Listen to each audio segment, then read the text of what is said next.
Good morning, Gauthier. How are you doing?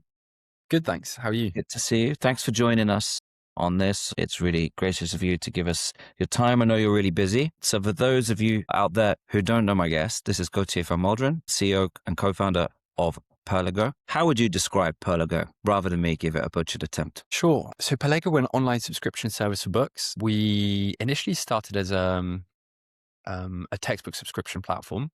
Basically, when I was going to university, I was spending a lot of money on textbooks, and I noticed there's a huge opportunity to build something a bit more. Well, basically, you've probably seen the rise of access over ownership models with platforms like Netflix and Spotify, and so I thought we could do the same for the textbook industry. And now, recently, we've also built this for just general books. So we saw that a lot of our user base were consuming nonfiction titles, etc. So now we offer all types of content. But sticking very much in so with the content that's outside academic and educational, is it mostly nonfiction or are you broader than that as well? Yeah, so now the portfolio has fiction titles. We work with amazing publishers like HarperCollins on the trade side. And so I think that portfolio is now just shy of 330,000 titles. So it's pretty Wow. substantial. And then we also have some massive publishers in Germany and others. So we offer content in 8 languages and we're active in, more than 180 countries. Amazing. So I think you've been a great example of a young company, I'm going to call you, a young company in this book space, in the publishing space, particularly in the subscription space. And as I've watched you along the way, I would say it's definitely one of the more successful platforms out there, and you continue to grow. But as an individual, as you as the CEO, what makes you get up in the morning? What inspires you to keep doing it? Because it's not always easy. Even on Yeah, the good days. it's a great question, quite a deep question, actually. What gets me up in the morning? So fundamentally, I think I get a lot of energy from what I'm building, right? And when when you read on Trustpilot and you read things like, oh, this was a game changer for me, etc. I think Pelego's mission is quite an easy one to understand. I can talk about it with my friends at a pub and everyone can relate to the mission. And so if I think about the initial vision when I started this, coming out of university, I still get a lot of energy of continue to build that vision. And, you have good days and bad days, but at the end of the day, you see the progress. And basically, I get to build things that have an impact in the world. And that's what gives me energy. I don't think I'd be very good in a big consultancy company looking at Excels, let's put it that way. Yeah, I like that. And what does define success to you? So let's put this in 2 ways. To you as Gautier, and then to you as Perligo. So for the company, fundamentally, success is building a global brand and a global entity that is profitable. We have hundreds of thousands of users across the world, and I think we have achieved some form of success. I think if we think about all our pillars, it's about making money back from publishers, making sure our users have a great experience, and then making sure our employees, it's a beautiful place to work. For me personally, I think that's a really good question. I think I think the entrepreneurial journey is just failing a lot and learning a lot. And I wouldn't say success. It's basically learning a lot and achieving a lot of the vision. I think for me, that's been a bit of the success. But what's funny is I do not link it to any financial outcomes. A lot of people define success as making a lot of money, having a big house, etc. But bizarrely, those I've noticed are some of the unhappiest people in the world. So for me, fundamentally, success is probably having the freedom to work on things that are intellectually stimulating and that align to my brand. And for me, it's building cool companies that make the world a bit of a better place. I couldn't work at a tobacco company as an example No, either. no. Yeah. Well, I've got a few principles. Principles are always good. What about for you? Yeah, tell me, like, what would it be for you? Well, I'm not sat at the top of a chain like you, right? Building something similar. I think I'd go with more sweeping statements around happiness, just generally inside, happiness at home, those kind of things. I think more broadly speaking, impact in a good way. So what you're doing around giving access to knowledge, is a big thing. I think loosely at the moment I do that because I work mostly related in all things to do with books. I've always been lucky to work in industries that I'm passionate about personally. So whether it be music or books, so similar. Has that definition changed since you started though? Was that always how you thought? No, when I started my career, I was incredibly scared of failure. Funnily enough, actually, I'm writing a book about all the mistakes I made building Pelego. And Okay. there've been so many. There's some huge ones. And so I was always really worried to, say I failed this, I failed that. But what I've come to realize is success is just an accumulation of hundreds of failures, and then you learn from it and you become better from it. So my big thing is I've really embraced the mistakes I've made much more, whilst before I'd see that as a failure. And I think that's just due to the education we have maybe more here in Europe. When you're at school, if you do a test badly, that's a bad thing. Mm. I don't know. There's a perception around failure, which is very different in continental Europe compared to the UK and the US. And so, yeah, that's probably been my biggest thing, is embracing mistakes much more as And part of that the game. that becomes easier as you get older as well, right? But just Yeah. experience in the workplace and building teams, or how you work with Yeah. colleagues, and just Exactly. with age, I guess, as well. I'm going to get onto some more of that later on. I think I want to dive deeper into see what you'll share Sure. without giving the gems away from your book. So you jumped into publishing. My words, not yours.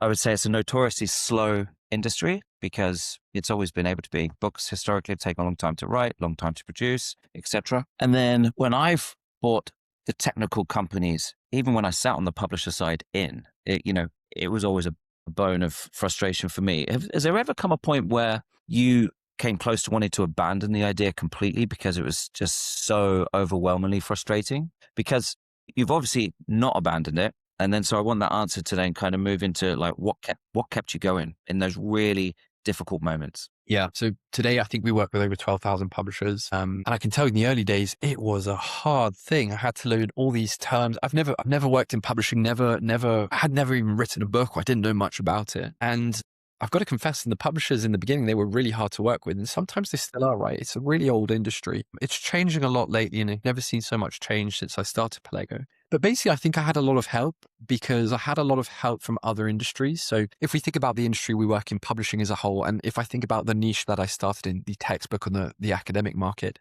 revenues were declining by 60%, right? It was really an industry in free fall.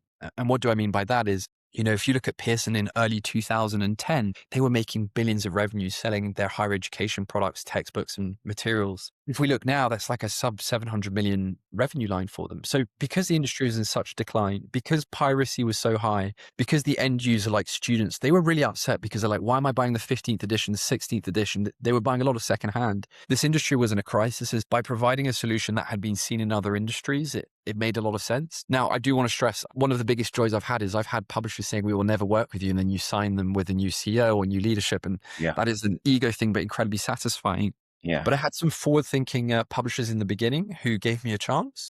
And then from that was chicken and the egg. You get more users, you get more publishers. But yeah, there is a bit of stuffiness sometimes around publishing. And I think one of my challenges there was the perception of this young kid who wanted to disrupt the industry and didn't value the industry. Whilst on the contrary, you can ask me about any publisher. I'm very passionate about publishing, but I just felt that, they've been slow to innovate, and we can talk about some of the implications of AI later. But so the things that kept me going is, honestly, one of my biggest things has been talking to our users and realizing I have a bad day. And then you talk to a user, and that user will make you realize it's all worth it on a very small scale.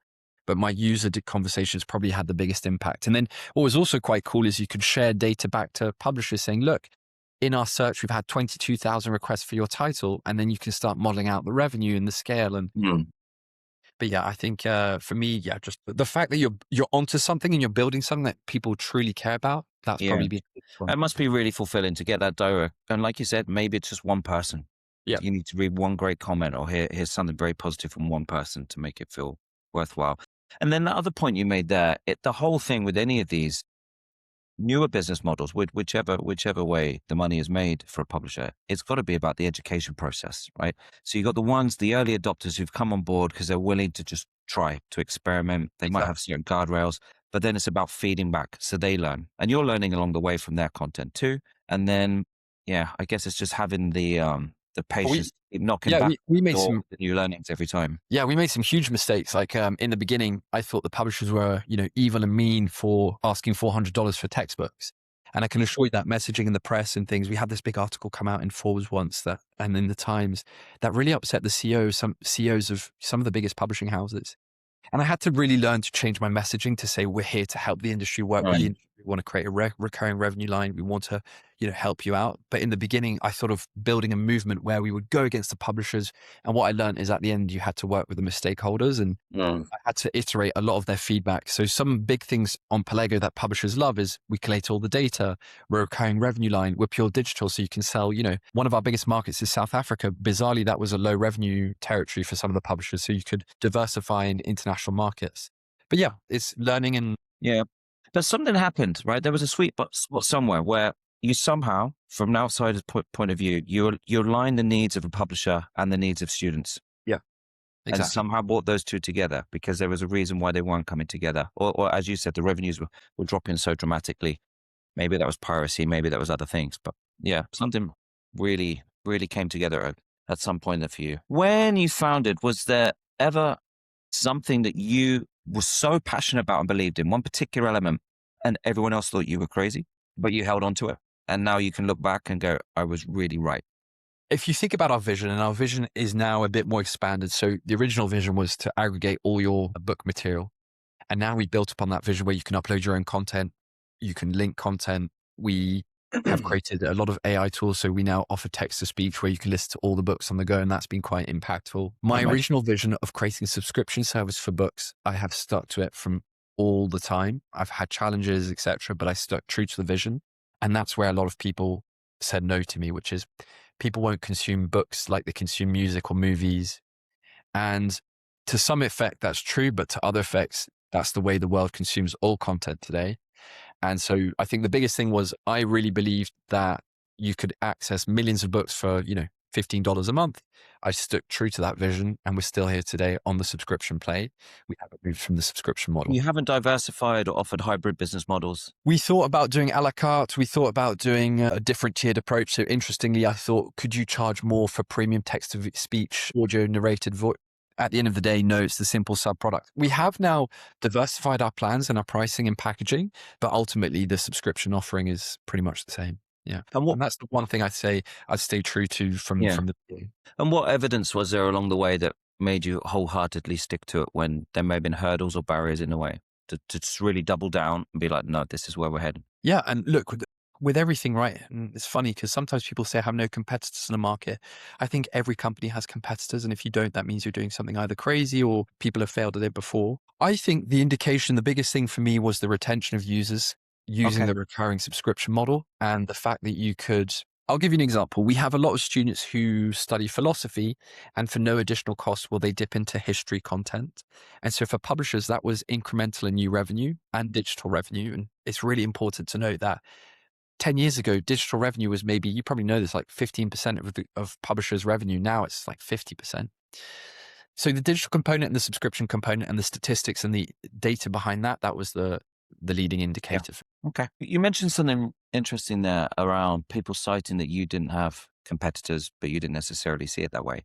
What about now, as you've diversified, so it's not just educational content and academic content, but you've gone more broadly into nonfiction and fiction. Do you think about you being a competitor to the others that are out there and what's your approach? Yeah. So the competitive landscape is huge, right? I mean, if I was to think about my different divisions, number one, the best competitor is piracy and free, especially for students. You can literally download a book illegally. So how could you make it a more convenient and easy process, better search, highlighting annotations, build the toolset layers on top? And that's my biggest competitor. The second competitor, and that's weird for me to say, but print is an amazing product. And you touched upon it at the beginning of the call, but print hasn't changed in 600 years or 500 years, whatever it may be. And that's because you can carry it around. You can do loads of cool stuff with it. So print was a big component. And then of course you have your traditional, retail channels, be it bookstores, be it other digital providers. What was quite funny is Pelego started to become quite well known. And then of course you would have a Pelego equivalent in the Nordics, a Pelego equivalent in Spain. And those have all kind of whittled out and died out. And that's because they didn't have the scale. You need to become a global platform to generate substantial revenues for publishers. But yeah, so competitive. And now I think an interesting competitive discussion is one of the fastest growing segments in publishing is audiobooks, right? I'm sure you know this. Now, what's interesting is on the audiobook market, roughly compared to all the books in the world, I'd say about 4% of audiobooks are available in the audio Yeah, format. right. Yeah, 4 or 5%. Yeah. Now, on Pelego, and again, it's just a text-to-speech functionality, a lot of our users listen to the books on the go. And what's fascinating is, some of our publishers, I can't name the publisher, but our publisher has 44,000 titles and has 700 of those titles available through a deal with RB Media, right? Mm-hmm. Now, through Pelego, you can see all these people are using all this content. Is there a way to create an audio narrated version of this book? And of course, AI could help and there's a lot of stuff going on there. So audio is becoming a competitive place that people are looking at right now. And we have so much scale and content. It's a pretty interesting space and something we're looking into. Yeah. And I think this is going to be one of the most divisive areas, I would say, in publishing. My knowledge base is more in the kind of in the trade side of things, but like simply put, now, in the traditional space, publishers do a P&L. They have to work out how much they're going to make back when, whether it's a longer burn or a short term gain on what they create, which is why such a small percentage of books have ever been actually not ever created. Even a small percentage now are being created from recent acquisitions. But with everything that's happening now, an audiobook, as you and I know it, doesn't even have to be created, right? There's no file created. It's Yeah. just dynamic narration. Different languages, I guess, are at different levels of Maturity, I'd say, and use. maturity, quality, right? Dependent on the maturity of the ear as well. So if you go to the farther flung reaches of Eastern Europe, let's say, it's so relatively close to home, but because the maturity of the listener's ear isn't the same as yours or mine in the UK, their expectation arguably might be different. So I think it's a super interesting area. There's been some amazing developments recently. You look at what Spotify just added very, very recently with the dynamic narration of news content from Yeah, magazines and that was journals, etc. fascinating. Yeah, And they have, they've got 700,000 audiobooks, which is interesting. But yeah, that for me is a really interesting space. And because we sit on all this content, and because publishers are saying, Gauthier, you have the content, you have the technology. Is there a way to create another format of that? We yeah, don't do it yeah, today, but that's yeah. something we're looking I into. think fundamentally it will challenge a lot of the historic ways in which publishers are structured as well, in terms of buying and selling rights. Like, you could argue how much that's needed anymore, how much it's not needed, but relevant in the current ways of working and acquiring books, because you've said it needs to be a global company, not market by market. And then this thing around formats, like, Yeah. what is a I format? believe the future of consumption of content is multi-format. You might listen Mm, to a book, you might read mm, a bit of a book, yeah, then you might want a summary of a part of the yeah, book. You might want to read one chapter from one book and another, but it's yeah, going to be cross content, cross format. And then again, the beauty is if you think about the historical dynamics of an audiobook, let's say roughly, depending on your $12,000 to create a good narrated audiobook today. And again, the LLM models still need to improve, but you can create that for 120. yeah, fractions. And that's a huge opportunity, and that's going to grow the industry massively where, you know, I'll make an example. Someone for us has listened, 1,100 minutes on a statistics textbook. You would have never thought they would create an audio. And that, of course, helps with accessibility, but that is a big opportunity for publishers as a new growth vertical in the next three, Yeah. 4 years. The bit I'm going to come back to, you said right at the start, though, which I just really didn't expect, not just you to say, but anyone to say, because I've never heard it before. When I asked about your biggest competitor coming up as you've diversified your target, was piracy. Yeah. But it's the most glaringly obvious answer, with respect, right? Yeah. Yeah. It's Yeah, the okay, so well music. PR version. It's the Yeah, clean PR version to yeah. the, yeah, definitely.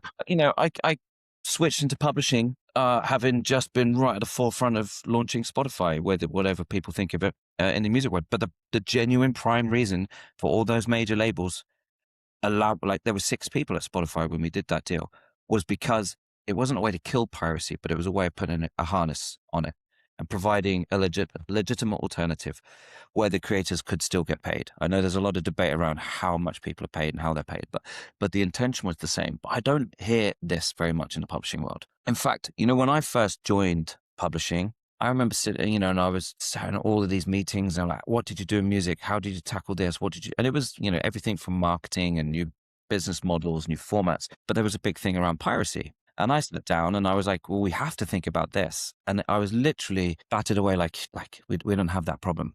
And I had my people just do just the most basic of searches for the publishing house that I joined. Everyone will know what it is, but I'm not going to name it.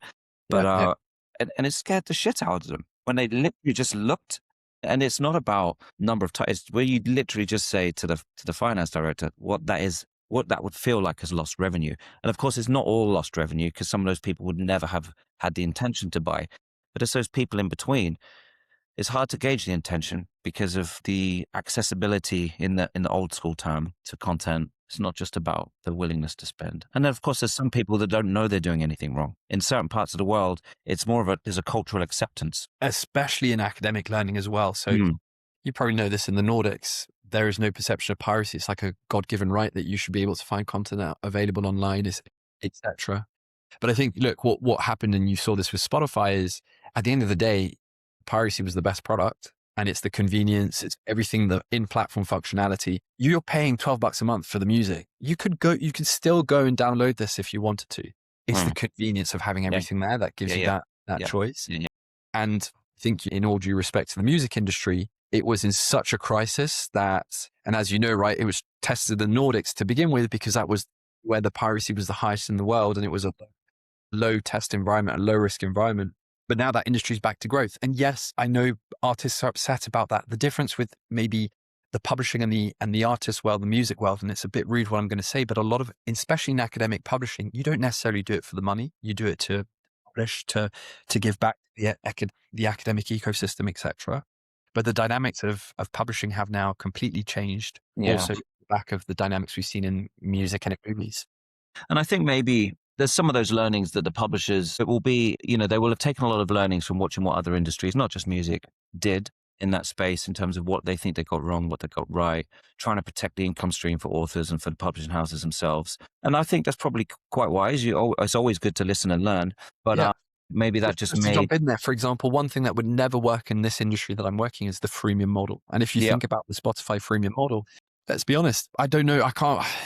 I think that probably was a point of frustration for a lot of the big music labels in the beginning. It's like, you're giving this all for free and there's advertising on top of it. And mm, that was, so we never did freemium because the publishers would just not go for that. yeah. Well, there was an income stream behind it. It just was Yeah.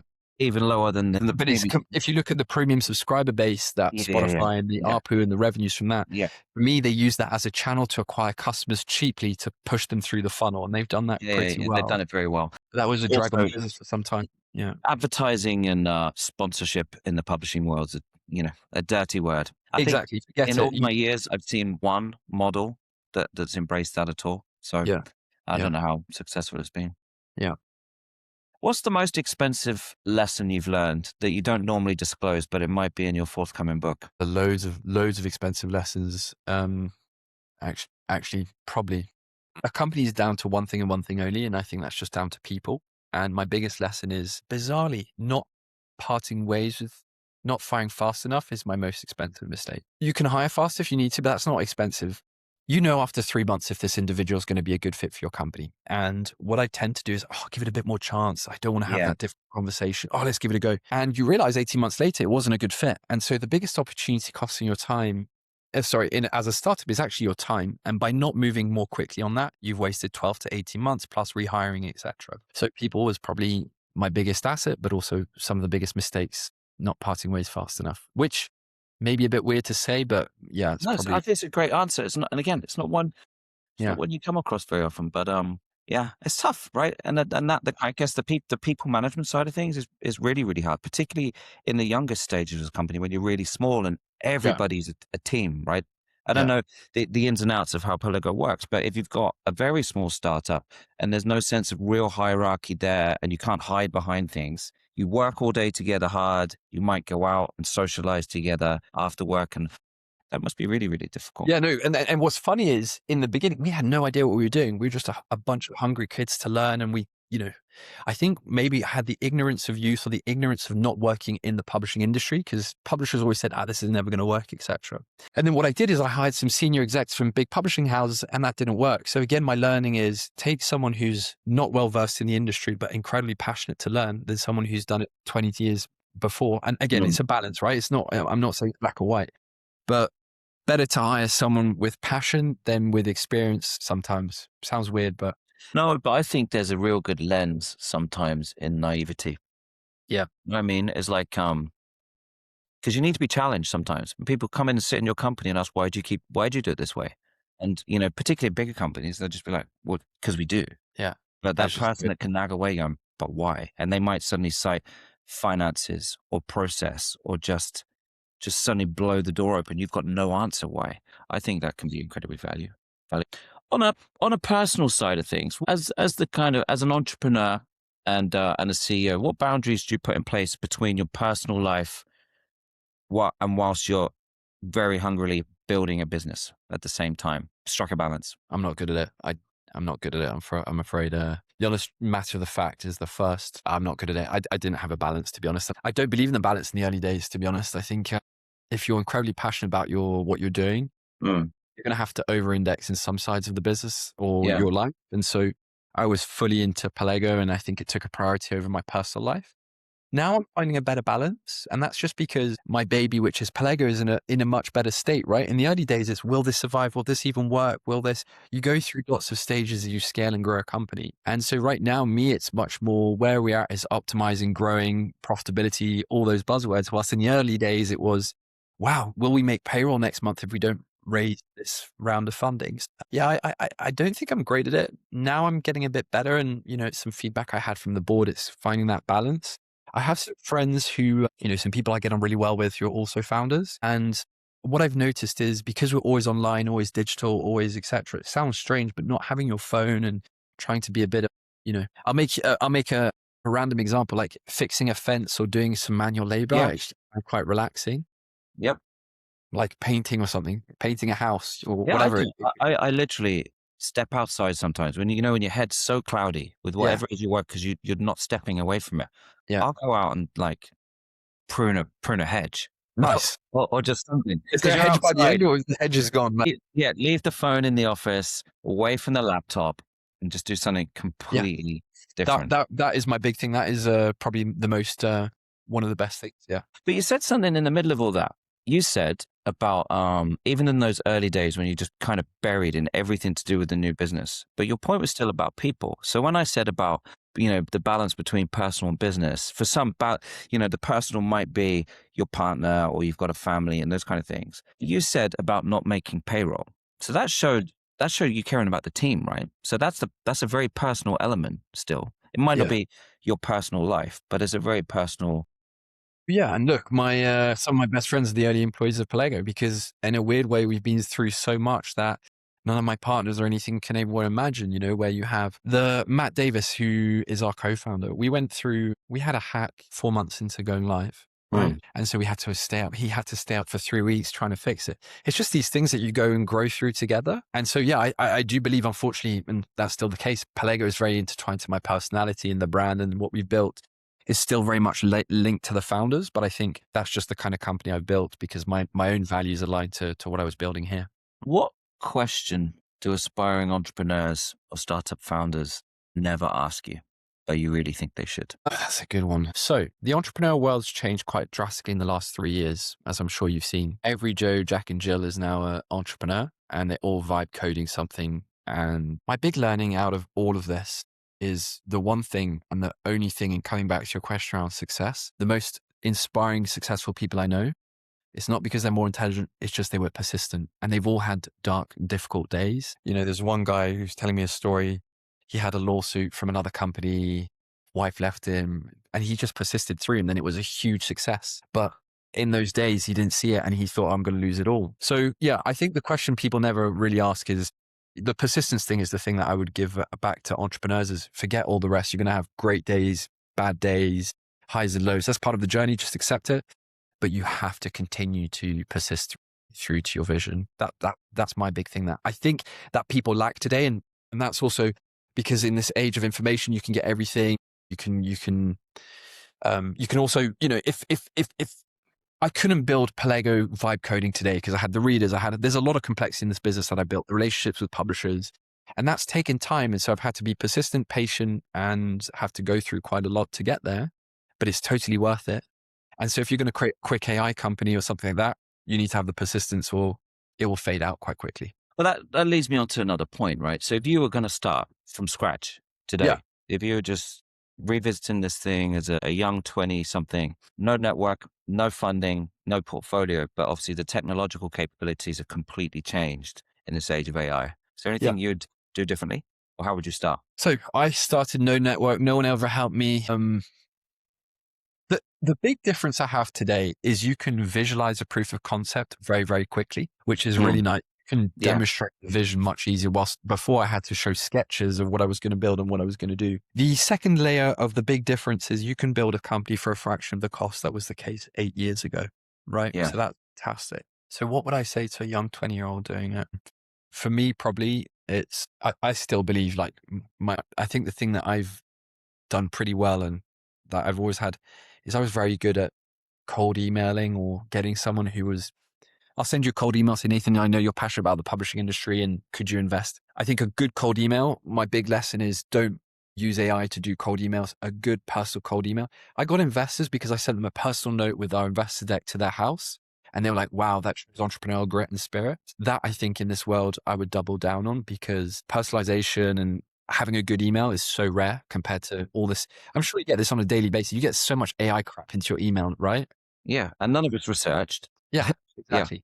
So I'd say a few good emails or a few good messages will make a huge difference. And I Yeah. don't So think yeah, it, just having a personalized, but very obviously AI generated email with my name in it, my company name, and they happen to know that I specialize in audio or whatever yeah, is nothing. But yeah, I yeah. like that point. So going there, yeah, the big paradox there of going more and more personal, one to one, spending time. I'll give you an example. Today we have job descriptions that are live. 99% of those are AI generated and you can see it straight away. And then you have individual who writes a truly personal message, why Pelega made a difference or why Mm, it's important. That person, I assure you, will have the call, have a meeting, yeah, and that will be that's the differentiator today, actually.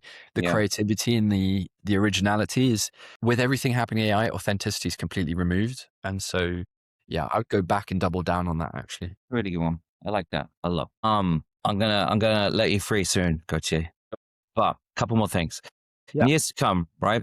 I know we don't want to think about this yet, but when you hang up your boots, I guess it's about not just about how you want to be remembered, right? But it's what you want people to remember more clearly. Would it be what you built in Perligo or the person you were while you built it?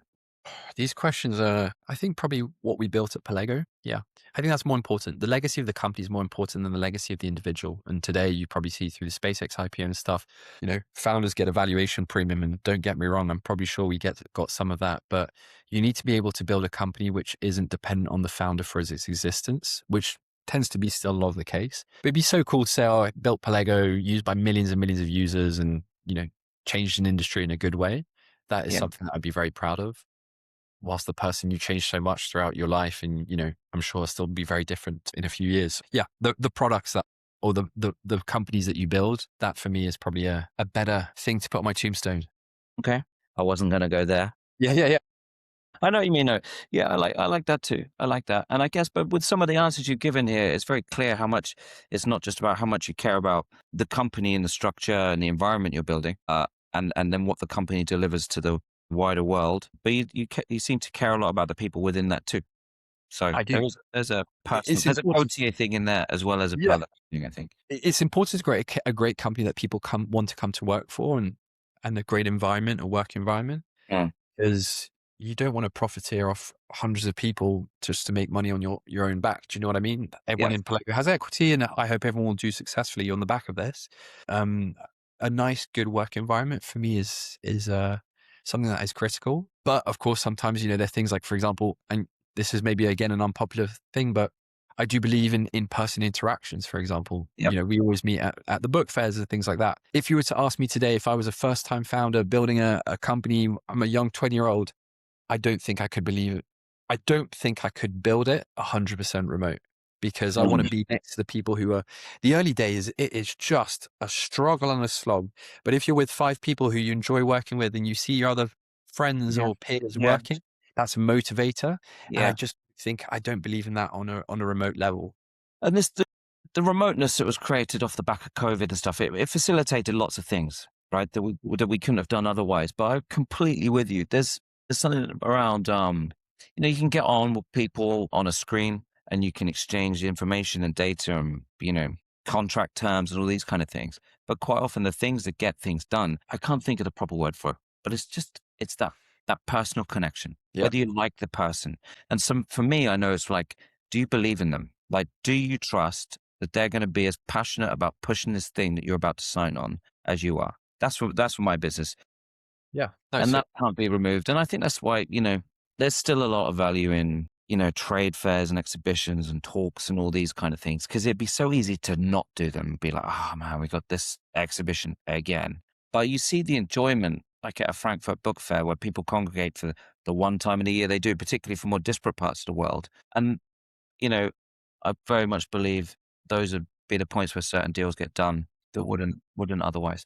My My last biggest question thing is, we yeah, like imagine you work in sales. I will yeah, always, our sales team, because we have quite a big B2B business where universities buy it. I yeah, will never say, oh, you can't go and see a client or anything. Always go and see a client. It's so important. absolutely.